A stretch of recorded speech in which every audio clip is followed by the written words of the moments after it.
গ্রামের একটা সহজ সরল সাধারণ ঘরের মেয়ে কিভাবে ডাকাতে পরিণত হলো, আর কিভাবে সে রাজনীতিতে এলো, আর এতগুলো মানুষকে কেন খুন করলো। হ্যালো বন্ধুরা, আপনারা দেখছেন পিকলুস মিস্টেরিয়াস ওয়ার্ল্ড, আর আমি আপনাদের সঙ্গে পিকলু।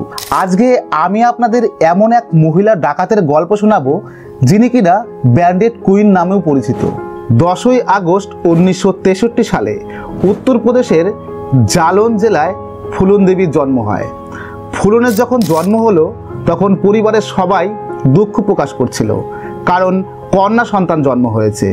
ফুলনের বাবা চিন্তায় পড়ে যায়, এই মেয়েকে বড় করতে হবে, বিয়ে দিতে হবে, তার জন্য অনেক খরচা। এর থেকে পুত্র সন্তান হলে ভালো হতো, রোজগার করে খাওয়াতো।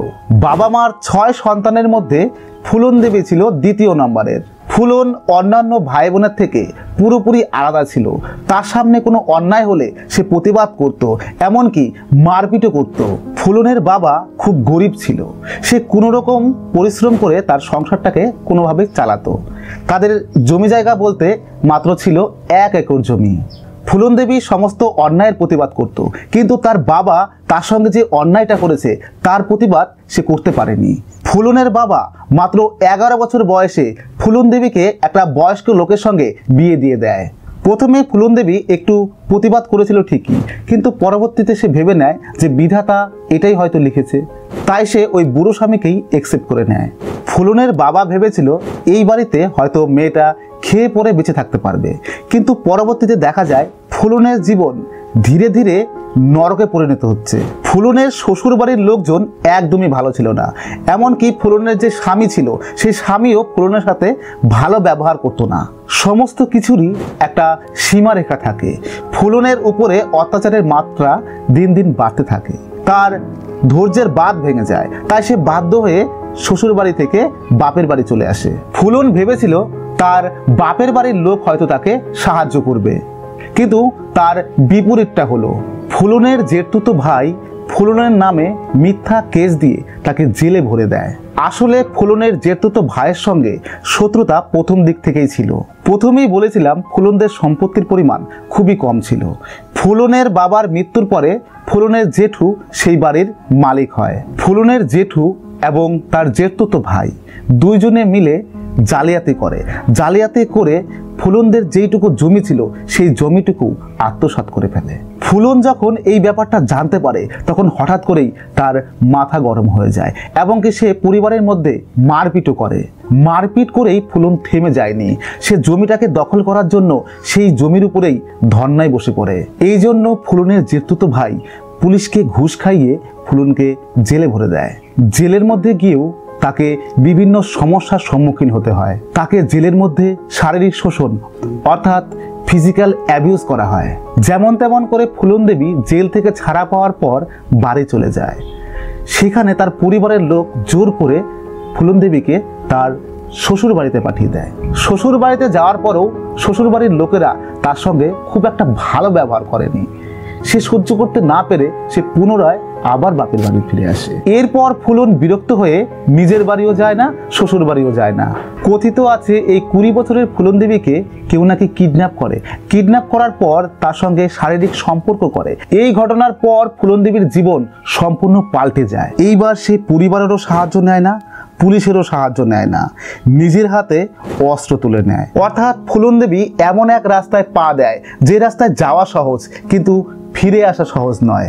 কথিত আছে এই ফুলন দেবী মাত্র 20 বছর বয়সে তার এক আত্মীয় সহযোগিতায় ডাকাত দলে যোগ দেয়। ফুলন দেবী যেদিন হাতে অস্ত্র তুলে নিয়েছিল সেই দিনই প্রথম প্রতিশোধ নেয়ার জন্য তার স্বামীর বাড়িতে যায়। স্বামীর বাড়িতে যাওয়ার পর ফুলন দেবী তার স্বামীকে কলার ধরে বাইরে নিয়ে আসে এবং প্রকাশ্যে সবার সামনে বুকে চাকু মারে এবং আধমরা অবস্থায় তাকে ফেলে রেখে যায়, এবং যাওয়ার সময় বলে আজকের পর থেকে কোনো বুড়ো যদি বাচ্চা মেয়েকে বিয়ে করে তাহলে তার অবস্থাও ঠিক এমনই হবে। ডাকাতের দলে যোগ দেওয়ার পরেও ফুলন দেবীর জীবনে অনেক সমস্যা আসে। ডাকাত দলের সর্দার বাবু গুজ্জরের মন ফুলন দেবীর উপরে আসে। আসলে ফুলন দেবীর সঙ্গে শারীরিক সম্পর্ক করাই ছিল তার মূল উদ্দেশ্য, আর এই উদ্দেশ্য পূরণ করার জন্যই সে বিভিন্ন রকম কৌশল অবলম্বন করতে থাকে। এই কৌশলগুলো অবলম্বন করেও যখন কোনো কাজ হচ্ছিল না, তখন এক কথায় এই বাবু গুর্জর বলপূর্বক ফুলন দেবীর সঙ্গে শারীরিক সম্পর্ক করার চেষ্টা করে। বিক্রম মল্লা, যিনি ওই ডাকাত দলের সদস্য ছিল, তিনি ওই ডাকাত দলের সর্দারের পরবর্তী আসনে ছিল। এই বিক্রম মল্লাই ফুলন দেবীর পাশে এসে দাঁড়ায় এবং প্রতিবাদ করে। শেষমেশ বাবু গুর্জরকে এই বিক্রম মল্লাই খুন করে। বাবু গুর্জরকে হত্যা করার পর বিক্রম মল্লাই ডাকাত দলের সর্দারের আসনে বসে। বেশ কিছুদিন সবকিছু ঠিকঠাকই চলছিল। জেল থেকে পালিয়ে আসা দুই ভাই, একজনের নাম শ্রীরাম আর একজনের নাম লালারাম, এই দুই ভাই ওই ডাকাত দলে যোগ দেয়। আর এই দুই ভাইয়ের জন্য ডাকাত দলের সদস্যরা দুই ভাগে বিভক্ত হয়ে যায়। এই দুই ভাই মিলে বিক্রম মল্লা অর্থাৎ ডাকাত দলের যে সর্দার ছিল তাকে খুন করে এবং ফুলন দেবীকে বন্দি করে তার গ্রামের বাড়িতে নিয়ে যায়। এইখানে নিয়ে এসে ফুলন দেবীর উপরে যে শারীরিক অত্যাচারগুলো করা হয়েছিল সেটা হয়তো আজ পর্যন্ত পৃথিবীতে কারোর উপরে করা হয়নি। এখানে ফুলন দেবীকে একটা ছোট্ট ঘরের মধ্যে বন্দি করে রাখা হয়, কোনো রকম খাবার না দিয়ে, যেই ঘরের মধ্যে ঠিকঠাক মতন সূর্যের আলো ঢুকতে পারতো না, এরকম একটা কুঠুরির ঘর ছিল। সেই ছোট্ট ঘরের মধ্যে একা নয় একাধিক পুরুষ আসতো এবং ফুলন দেবীর সঙ্গে অসামাজিক কাজকর্ম করত। ফুলন দেবীর সঙ্গে এই সমস্ত ঘটনা হওয়ার পর ফুলন দেবী সিদ্ধান্ত নেয় সে আত্মহত্যা করবে। কিন্তু আত্মহত্যা করার আগেই তার পুরনো সঙ্গীরা জেনে যায় ফুলন দেবীকে কোন ঘরের মধ্যে আটকে রাখা হয়েছে। তারা সেখানে আসে এবং ফুলন দেবীকে সেখান থেকে নিয়ে যায়। ওইখান থেকে চলে যাওয়ার পর তার পুরনো সঙ্গী এবং ফুলন দেবী মিলে একটা নতুন ডাকাত দল বানায়, আর ওই ডাকাত দলের সর্দার হয় ফুলন দেবী নিজেই। শ্রীরাম ও লালারামের কাছ থেকে পালিয়ে আসার 7 মাস পরে সুযোগ আসে প্রতিশোধ নেওয়ার। যেই দিনটার জন্য ফুলন দেবী এবং তার পুরো ডাকাত দল অপেক্ষা করছিল।